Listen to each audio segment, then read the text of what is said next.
right, calling Denis Phillips, the latest now on, well, it's still potential tropical cyclone 9. Will it become a tropical storm soon? Hello. Denis Phillips, ABC Action News. Welcome back to the MJ Morning Show. Hey, how's it going, guys? All right. Did you see the little Instagram post I put up for you last night? I did. I saw that. I wasn't sure which show you were recording. I'm actually just dropping my daughter off at school now. I'm about to go. So I'm. Is she out of the car yet? No, she's still in the car. You want to talk to her? Yeah. Let me say hi. Yes. Hey, Ryan, say hi. Hi. Hey, Good morning. Good morning, Ryan. How old are you, Ryan? 10. What is it like to have Mr. Suspenders, Chief Meteorologist Denis Phillips, as your dad? I like it because whenever there's like a storm, he can tell us like what to do and stuff. Yep. And what's rule number 7? Don't freak out until he freaks out. This is great. That's right. Rule number 7 is don't freak out until he freaks out. Have you ever seen him freak out? No. No. Good. That's great. Not overwhelmed. Ryan, what grade are you in? 5th grade. In what grade? 5th grade. 5th grade. Anyway, do a lot of the kids know that your dad is Denis Phillips from ABC Action News? Yeah. Oh, that's great. Do they ask you weather questions? Sometimes. And do you tell them don't freak out until your dad freaks out? Not a lot. That's great. Hey, Ryan, have a great day at school. Thank you. All right, back over to Dad. She's actually doing the morning announcements today, so she's her first time reading a teleprompter on camera. So she's been practicing it on the phone while we've been waiting to drop her off. Oh, so, she's going to kill it. Yeah, it's a big day. You'll do good, honey. That's right. fantastic. Yeah, taking after Dad's footsteps. Do you want us to call you back in a minute, or is she getting? No, I'm dropping her off right now. It's all good. Okay. All right, fantastic. All right, Denis Phillips. We don't have the 8 o'clock intermediate out yet. It should be out in the next 10, 15 minutes or so. As of the 5 a.m., it's still potential tropical cyclone 9, but we're expecting tropical storm Helene later today. And then the National Hurricane Center, Dennis, they have this thing as a major, which is a Cat 3 off our coast at roughly 2 p.m. on Thursday. Take it away. Yep. Yeah, well, there's really no difference at all from what we were talking about yesterday. The good news about Hey, Dennis, let me call you right back. We got a kind of a crackly line. Okay, all right. Let me call you right back. Yeah, I don't want to listen to that for 10 minutes. Let me just buzz him right back here. All right. Look at you. What? Thinking we're going to talk to Denis for only 10 minutes. Yeah, I know. That's what I was just thinking. 10 minutes. I'm just going to keep this guy on for 45 minutes. You watch. I'm going to keep him on for 45 minutes. Watch my guy work. It'll be 8:30 before Denis hangs up. Hey. All right. So, Sam? hang on, let me hear it again. Testing. 1, 2, 3. Testing. Might just be the fact. It is what it is. Yeah. All right. So, where are we on this thing? All right. So, a couple things. One, it has not changed pretty much from yesterday for a weather reason. There's an upper level low northwest of it, and that's keeping it from developing, kind of from wrapping around itself. It's going to happen eventually, but that's a good thing because the longer it takes to get organized and develop, the less likely it is. I mean, some of the models yesterday, and there were people posting on social media, oh, look, 892, 885 hurricane, I mean, like a Wilma Cat 5. The longer that it takes to develop, the less likely something like that's going to happen. And you're talking about barometric pressure. Yeah, in millibars, the lower the pressure, the stronger the wind. Yep. I think a lot of people in the last 6-7 years, whenever it was, remember Hurricane Michael, that developed in a similar spot and then just went crazy, turned into a 5, and went into Mexico Beach in the Panhandle. And I think a lot of people. I think the big concern with all these storms is that last minute turn, and the other one is the last minute blowing up of intensity. I mean, those are two things that are really, really tough to forecast. And that's my big concern, guys. I mean, I will tell you, looking at the model data, I don't think I've ever seen model data so consistent. Like every spaghetti line is pretty much on top of each other into the Panhandle. But I'm kind of in the mindset, what makes you, and I think most Floridians, we've lived here a long time. We've gone through this many times where, okay, the models are saying one thing, but we all kind of have this feeling, yeah, but, it's probably going to turn a little bit because it always seems to do that. So I think a lot of people are nervous about that. And to be honest, you should be. I mean, this track is right into the Big Bend or the Panhandle, but it wouldn't take much for it to move a little bit to the right. And if it does, I don't want what happened with Ian to Fort Myers to happen to our area. And I think that's why everybody's a little more concerned about it. But So what is your concern level? I mean, what percentage do you, Denis Phillips, put on a hook to the right and affecting us more? I mean, I guess it's to what degree we are talking about impact us. I mean, do I think that it's going to hook and hit us directly head on as a Cat 4, or a Cat 3? I think those chances are low, but they're not zero. But I am concerned that it would go, let's say right now, the forecast, it's 110, 120 miles offshore. And that's about what the forecast is. If that's the case, we would barely have hurricane force winds along the coast. I don't think we'd have sustained hurricane force winds. It would be similar to what I think a lot of people had in Irma, if you remember Irma. We had 65 to 75. We had power outages for a few days. I mean, we definitely had some impacts, but it wasn't devastating for our area. That's kind of a baseline of where we think it's going to go right now. All right, because right now, Denis, and I saw you at 11 right after Monday Night Football. I saw you, and you were, showing us like the distance. If the track holds, the center of the storm is going to be a little over 100 miles off of St. Pete Beach. Yep, and if that's the case, we get hurricane gusts. We don't get sustained hurricane force winds. So the timing, and tell me if you agree, that tropical storm force winds, we're talking 39 miles per hour plus, could begin Thursday morning. And then by Thursday afternoon, let's say 2 p.m.-ish, we could get more severe gusts, 60 plus in the Tampa Bay area. Yep, especially along the coast. That's why there are tropical storm watches inland, but there are hurricane watches along the coast, because the coast is closer to the center of the storm. Now, if the storm were to move, and I think a more realistic expectation, anything's on the table. I mean, I'm saying that, and normally, I'm pretty bold. I'm like, no, look, this is not going to bother us. Don't worry about it. This. I mean, I normally feel that way. I don't think I'm feeling differently just because of the size that is expected. I just think we all know as Floridians, more often than not, things. How many times have you looked at a hurricane track 4 days, and if it's exactly where it is in 4 days, you're like, well, it's not going to be there because it's never exactly where it's supposed to be in 4 days. Right, exactly. And that's just the mindset. It just is. And it's honestly true. I mean, the margin of error is usually 100 miles either direction by the time you get to day 4 or 5.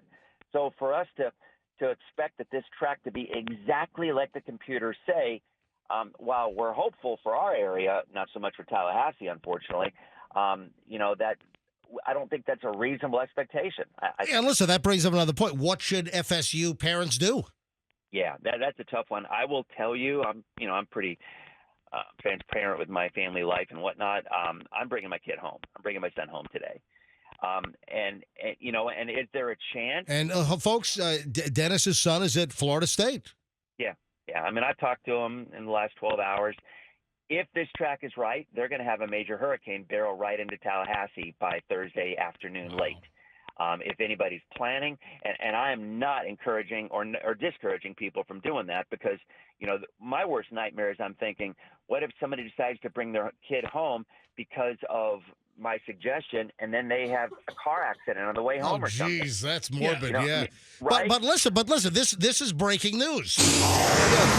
This is breaking news. Denis Phillips is bringing his kid back from Tallahassee, Florida State, today.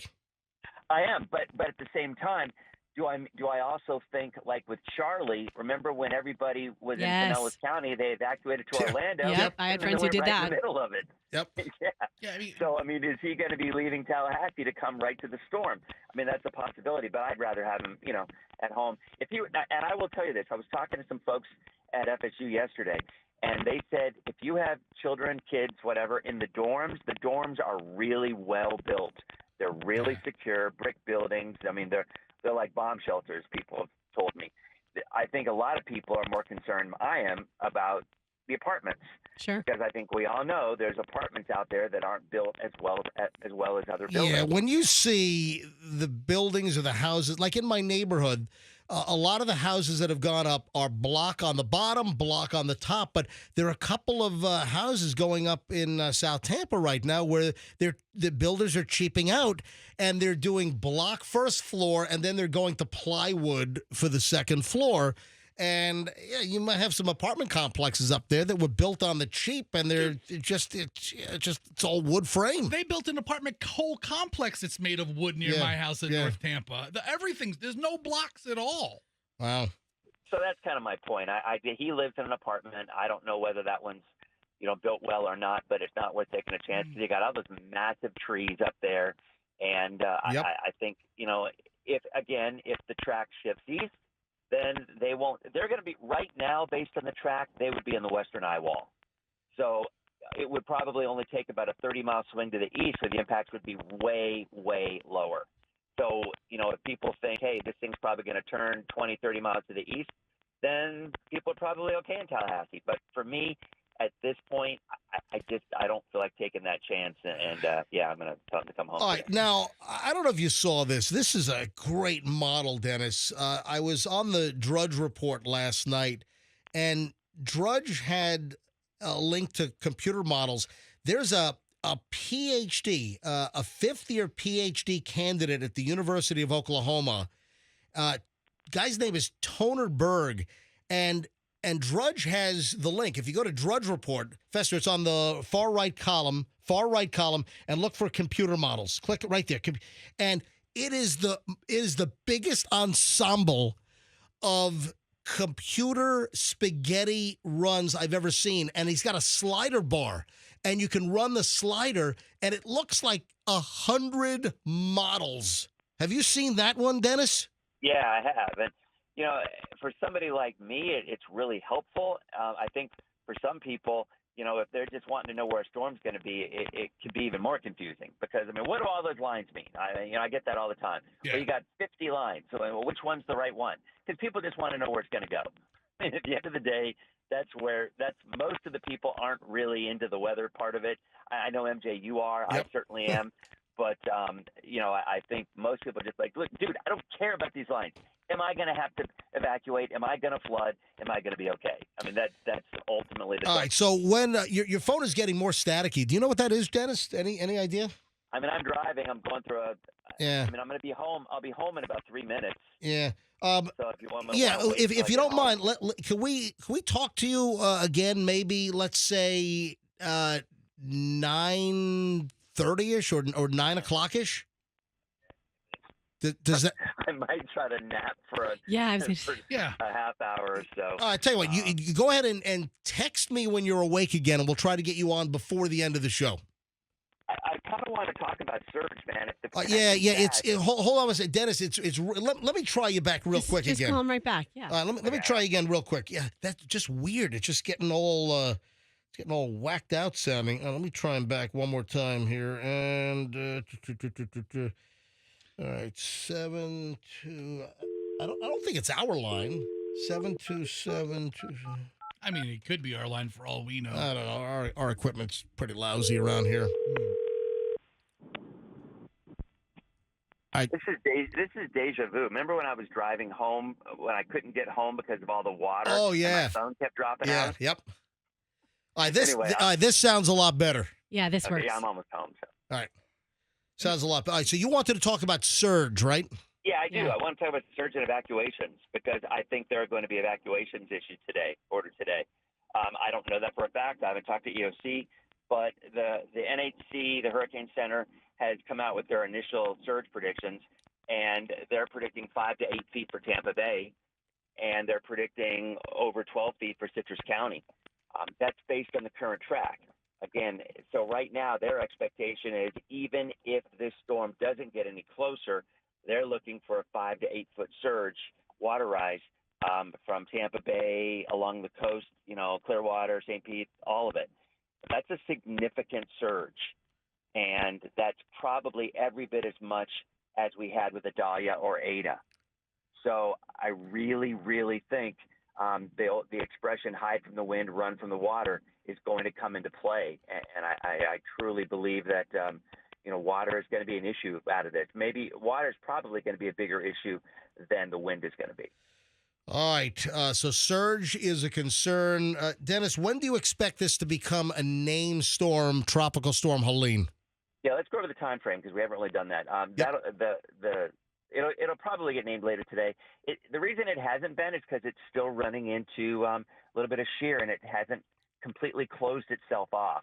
And you have to have a completely solid area of low pressure for them to deem it a depression or a storm, and it hasn't been. It's been beat up a little bit. Like I was saying, that's a good thing because the longer it takes to develop, the less time it will have to blow up into something stronger. So that's good that it's delayed. But we're real confident. Some people are like, okay, is it just going to keep getting delayed and not develop? I guess anything's possible, but no, that's not going to happen. This is going to be a large hurricane, a sizable hurricane in terms of strength and in terms of reach. So time frame.